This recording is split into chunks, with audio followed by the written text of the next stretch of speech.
Okay, सो Maxwell's speed distribution law पे अच्छा discussion हो सकता है इस क्वेश्चन के थ्रू। देखो, एक्चुअली तो जो गैस चेम्बर के अंदर मॉलिक्यूल्स हैं उन सब की स्पीड ज़ीरो से लेके इन्फिनिटी तक हो सकती है, ऐसा मैक्सवेल स्पीड डिस्ट्रीब्यूशन कहता है। मैक्सवेल स्पीड डिस्ट्रीब्यूशन एक प्रोबेबिलिटी को शो करता है। आप अगर उससे पूछेंगे ना मैक्सवेल स्पीड डिस्ट्रीब्यूशन लॉ से कि बताओ इस बात की क्या प्रोबेबिलिटी है, या ऐसे कितने मॉलिक्यूल्स हैं जिनकी वेलोसिटी 300 मीटर पर सेकंड है, तो आंसर ज़ीरो है। वो रेंज में बताता है, ठीक है। बेसिकली वो जो गंदा सा फंक्शन होता है वो ये बताता है कि स्पीड v से v प्लस डी वी में कितने नंबर ऑफ पार्टिकल्स हैं जिनकी स्पीड v से v प्लस डी वी है। अब जैसे यहाँ पे, पर वो फंक्शन बहुत गंदा होता है तो उसका इंटीग्रेशन डिज़ायरेबल नहीं है एग्जामिनेशन सिचुएशन में। तो कुछ सिंप्लीफाइड हाइपोथेटिकल फंक्शन आपको दिया जा सकता है। अब जैसे कह रहे हैं हाइपोथेटिकल गैस है जिसका मॉलिक्यूलर स्पीड डिस्ट्रीब्यूशन जो है वो इस तरह से है, D N by D U versus U. तो आपको समझना है ये डी एन क्या है। डी एन दो तरीके से डिफाइन हो सकता है। डी एन या तो है नंबर ऑफ मॉलिक्यूल्स जिनकी स्पीड u से लेके u प्लस डी यू इस नैरो रेंज में है,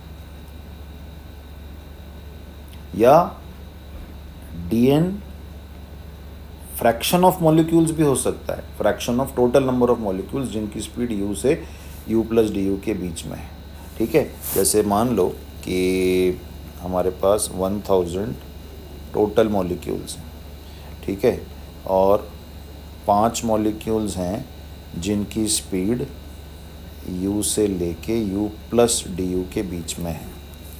तो जो ये डी एन है ये 5 भी हो सकता है, तो फिर हम कहेंगे D N is number of molecules which have speed between U and U plus D U. इस नैरो स्पीड रेंज में इतने संख्या है। या हम ये भी कह सकते हैं कि डी एन इज़ 5/1000। तो जितने मॉलिक्यूल्स u से u plus D U range में अपनी स्पीड रखते हैं divided by total number of molecules.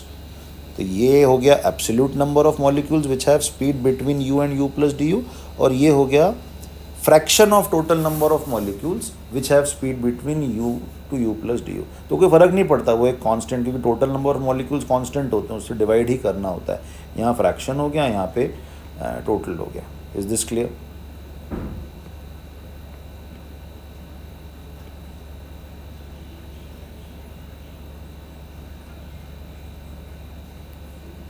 अब हमें निकालनी है root mean square speed of the molecules. Root mean square क्या होती है? सबकी u1 square plus u2 square ऐसे करते जाओ divided by total number of molecules और अंडर रूट लगा दो। अब इसी चीज़ को कंटिन्यूस फॉर्म में करना है। पहले इसकी इक्वेशन लिख लो, क्या है? स्ट्रेट लाइन की इक्वेशन है। अब U R M S square क्या होगा? बेसिकली हमें कंटिन्यूस एडिशन करना है। तो मान लो कि D N number of molecules हैं जिनकी स्पीड u से u प्लस डी यू में है, तो वो u प्लस डी यू तो नैरो ही हो गया, तो ऑलमोस्ट u ही हम मान सकते हैं।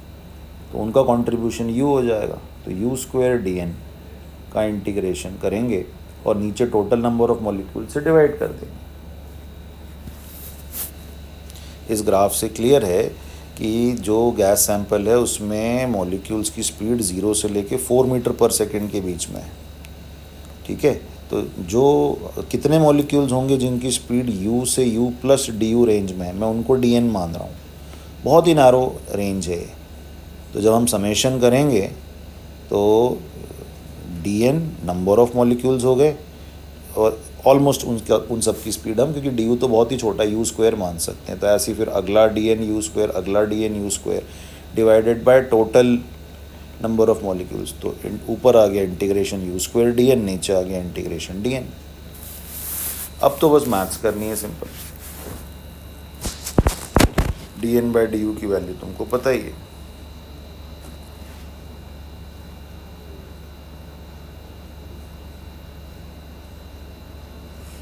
यहाँ से डी एन की वैल्यू डाल दो यहाँ पे।